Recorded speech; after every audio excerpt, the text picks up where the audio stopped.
Bwana, mashabiki wengi wa Barcelona wa mpira na wafuatiliaji wa soka kwa ujumla, wengi wamekuwa na maswali mengi kuhusu ni kwa nini Barcelona hata shiriki katika kombe la dunia ngazi ya klabu.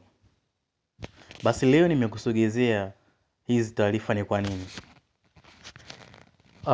Ili kuwa na kigezo cha kushiriki hii kabisa ngazi ya klabu, timu mshiriki anatakiwa kuwa na vigezo vifuatavyo.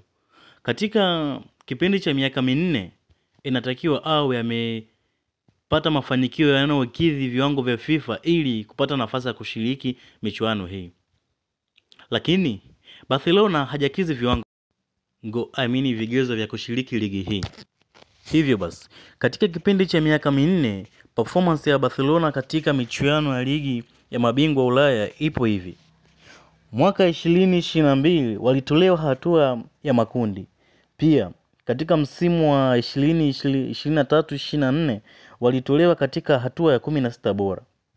Matokeo haya yamepunguza alama zao katika viwango vya UEFA na kuwafanya washindwe kabisa kufuzu kupitia viwango vya klabu. Kutoshiriki kwa Barcelona katika michuano hii kumepunguza ukubwa wao kimataifa, kwani ni michuano mikubwa. FIFA katika michuano hii imetenga bajeti takriban ya dola bilioni 1, ambapo ni sawa na fedha za Kitanzania takriban trilioni 2.69, ambapo klabu zinazoshiriki wanatarajia kupata mamilioni ya dola. Mfano, klabu kama Real Madrid wanatarajia kupata dola milioni 38. Hii ni kwa mujibu wa FIFA. Usisahau kusubscribe, na kama una swali lolote lile la kuhusu michezo, dondosha hapo kwenye comment na tutakujibu.